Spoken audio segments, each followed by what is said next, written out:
ಸೂರ್ಯ ಅಲಿ ಇಮ್ರಾನ್ನ 5, 6 ಮತ್ತು 7 ಆಯತ್ತಿನ ಕನ್ನಡ ಅನುವಾದವನ್ನು ನಾನು ಓದುತ್ತಿದ್ದೇನೆ. ಇದನ್ನು ತಾವು ಬೇರೆಯವರಿಗೆ ಶೇರು ಮಾಡಲು ತಿಳಿಸಲಾಗಿದೆ. ಭೂಮಿ ಮತ್ತು ಆಕಾಶದ ಯಾವ ವಸ್ತುವೂ ಅಲ್ಲಾಹನಿಂದ ಮರೆಯಾಗಿರುವುದಿಲ್ಲ. ನಿಮ್ಮ ಮಾತೆಯ ಗರ್ಭದಲ್ಲಿ ತನಗಿಷ್ಟ ಬಂದ ರೂಪವನ್ನು ನಿಮಗೆ ಕೊಡುವಾತನೂ ಅವನೇ. ಪ್ರಬಲನೂ ಯುಕ್ತಿಪೂರ್ಣನೂ ಆಗಿರುವ ಅವನ ಹೊರತು ಅನ್ಯ ಆರಾಧ್ಯವಿಲ್ಲ. ಓ ಪೈಗಂಬರರೇ, ಅವನೇ ಈ ಗ್ರಂಥವನ್ನು ನಿಮ್ಮ ಮೇಲೆ ಅವತೀರ್ಣಗೊಳಿಸಿದನು. ಈ ಗ್ರಂಥದಲ್ಲಿ 2 ಬಗೆಯ ಆಯತ್ತುಗಳು ಅಂದರೆ ಸೂಕ್ತಗಳಿವೆ.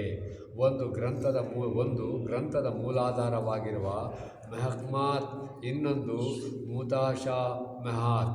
ಹೃದಯಗಳಲ್ಲಿ ಕೊಂಕುಳ್ಳವರು ಕ್ಷೋಭೆ ಎಬ್ಬಿಸಲಿಕ್ಕಾಗಿ ಮುತಾಶಾಬಿಹಾತ್ಗಳ ಬೆನ್ನು ಹತ್ತುತ್ತಾರೆ ಮತ್ತು ಅವುಗಳ ದುರ್ವ್ಯಾಖ್ಯಾನ ಮಾಡಲು ಪ್ರಯತ್ನಿಸುತ್ತಾರೆ.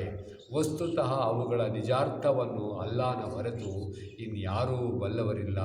ಇದಕ್ಕೆ ವ್ಯತಿರಿಕ್ತವಾಗಿ ಜ್ಞಾನದಲ್ಲಿ ಪರಿಪಕ್ವತೆ ಹೊಂದಿರುವವರು ನಾವು ಅವುಗಳ ಬಗೆಗೆ ವಿಶ್ವಾಸ ತಳೆದಿದ್ದೇವೆ, ಇವೆಲ್ಲ ನಮ್ಮ ಪ್ರಭುವಿನ ವತಿಯಿಂದಲೇ ಆಗಿರುತ್ತದೆ ಎನ್ನುತ್ತಾರೆ.